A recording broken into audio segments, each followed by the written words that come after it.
नमस्कार, आपका बात 25 में स्वागत है। और बात 25 में एक महत्वपूर्ण घटना की बात कर लेते हैं कि बड़े सालों बाद में करीब 15 साल बाद टाटा को कंपनसेशन मिल रहा है। बंगाल की सरकार को देना पड़ रहा है। कोर्ट ने डिसाइड कर दिया है कि जो उन्होंने टाटा ग्रुप को, टाटा समूह को जो उन्होंने हानि पहुंचाई थी, बंगाल में पहले उनको बुलाया वामपंथियों ने था अपने अंतिम दौर में। 2006 में उन्होंने सोचा कि अब जो है वो हमें आवश्यकता है इन्वेस्टमेंट की, नौकरी उत्पन्न करने की, फैक्ट्री कल कारखाने लगाने की, तो टाटा को बुला लिया गया। टाटा समूह शायद उनके झांसे में आ गया। इतिहास तो उनको मालूम होगा, बड़े बड़े विद्वान वहां हैं कि इन्हीं वामपंथियों ने कभी एक बिरला समूह के मुख्य, आप दिवंगत हो गए, उनका नाम लेना ठीक नहीं है, मुख्य सदस्य को कलकत्ता की सड़कों पर नंगा दौड़ाया था। लेकिन टाटा पहुंच गए, उनको भी दौड़ना पड़ा क्योंकि 2006 में जमीन दी गई, करीब 1000 एकड़, फैक्ट्री लग गई, मशीनें आ गई, सब कुछ तैयार हो गया, 4000 करीब वर्कर थे। लेकिन बंगाल में जो होता है या कि भारत में जो होता है वो तो होना था, उससे किसी का पिंड कैसे छूट सकता है। तो ऐसा हुआ साहब की राजनीति, घटिया राजनीति, नारेबाजी की राजनीति, जमीन की राजनीति, जमीन से जुड़े नेताओं की राजनीति हावी हो गई और वहां एजिटेशन होने लगे।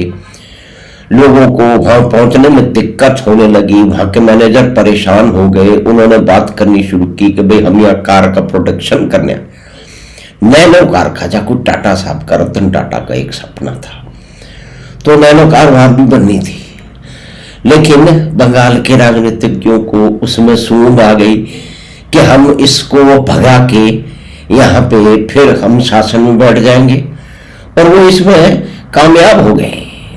वो जो आंदोलन चला उसने वामपंथियों को तो वहां से भगा दिया, लेकिन उनकी जगह फिर जो दूसरे लोग आए वो इसी मुख्य रूप से इसी आंदोलन के कारण आए और अब भी जमे हुए हैं। तो खैर ये तो एक बंगाल की त्रासदी है कि इस तरह की घटना हुई, तो ये उसका खामियाजा देश को भुगतना पड़ा, टाटा समूह को भुगतना पड़ा।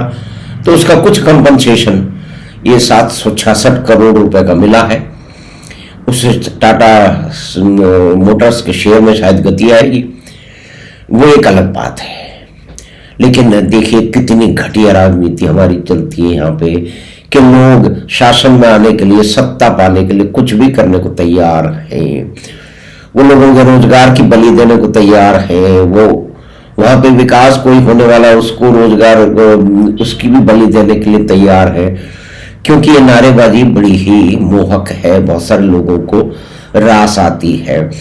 और गरीबों के और किसानों के नाम लेके जितने पाप इस देश में किए गए हैं शायद ही कहीं किए गए हों। तो ये जो एक शिफ्टिंग थी, एक पूरी बनी बनाई फैक्ट्री को सिंगूर से, यानी कि ममता ने तो भगाया, वामपंथियों ने बुलाया, ममता जी ने पूरा व्यवस्था कर दी वहां से भगाने की। तो मोदी साहब आ गए बीच में 2008 में, वो तो वहां पे क्या कहते हैं जापान चले गए। उन्होंने कहा ये फैक्ट्री है, इसको आप हमारे यहाँ ले आइए, हम यहाँ पे आपको पूरी मदद करेंगे।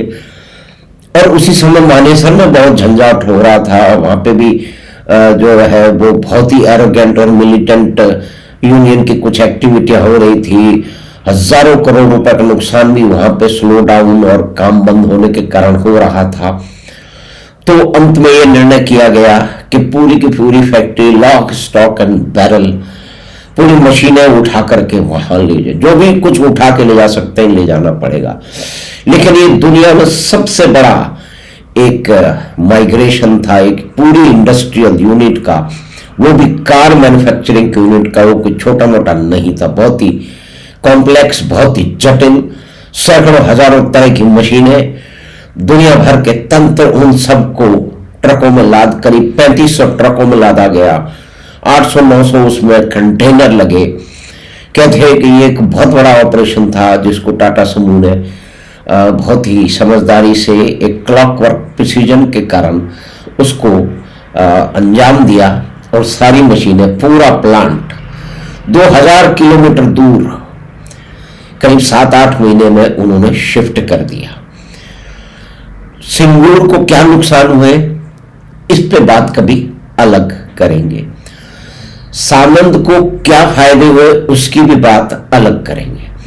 आज तो सिर्फ यही बात कर लें कि देश की राजनीति में अपने आप को गरीब बताने वाले, स्वांग करने वाले नेता किस तरह के कर्तव्य करते हैं, और ये कर्तव्य इस देश में चल भी जाते हैं। गरीबों के नाम पे, किसानों के नाम पे, मजदूरों के नाम पे जितने झूठे काम हुए हैं, सबसे अधिक उन्हीं ने ही किसानों और मजदूरों का नुकसान किया है, जो उनकी हमेशा उनके फायदे की बात करते रहे हैं। लेकिन उनको फायदा कैसे होगा, उनको तो खुद का फायदा चाहिए, उनको तो खुद राजनीति में अपनी सत्ता में बने रहना है या किसी को हटा के सत्ता में आना है। तो ये एक विशेष घटना है कि उनको जो नुकसान हुआ, लेकिन देश की इकोनॉमी को भी नुकसान हुआ, इतने सारे लोगों को नुकसान हुआ, सिंगूर को नुकसान हुआ, वेस्ट बंगाल को नुकसान हुआ, लेकिन उससे क्या फर्क पड़ता है। कुछ लोग चुनाव जीत गए, आज भी उनकी सत्ता चल रही है। तो इस देश में ये एक विशिष्ट किस्म का ये एक कार्रवाई थी कि 2000 किलोमीटर दूर पूरी की पूरी एक बड़ी फैक्ट्री को ले जाया गया, उसका एक दंड मिला है। अब ये कब दे पाएंगे, नियम तो कोर्ट का ये आया है, फैसला तो कोर्ट का ये आया है कि जब तक वो नहीं दे पाएंगे उनको ऋण देना पड़ेगा। तो ये एक महत्वपूर्ण घटना है जिसको हमने मुख्य बात पे इस पे चर्चा कर ली। बाद में फिर ये भी चर्चा करेंगे कभी कि सानंद में क्या हुआ टाटा मोटर्स के आने से, पहले की परिस्थिति और आज की परिस्थिति में क्या है, और सिंगूर में क्या हो रहा है।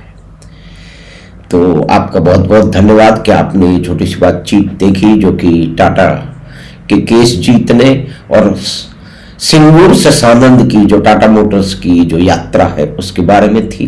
बहुत ही अद्भुत एक बड़ा ऑपरेशन था, एक समझ लीजिए एक युद्ध जैसा ऑपरेशन था कि इतनी सारी मशीनें, 3500 ट्रकों और बहुत सारे सैकड़ों जो है वो कंटेनर के द्वारा बाहर ले जाई गई। ये अपने आप में एक विशिष्ट था, इसकी कोई बात सामने हमने होते हुए सुनी नहीं है। तो हमें आशा है कि ये बातचीत आपको पसंद आई होगी। तो आप चैनल बात 25 को सब्सक्राइब करें, लिंक अपने मित्रों और परिवार के साथ साझा करें।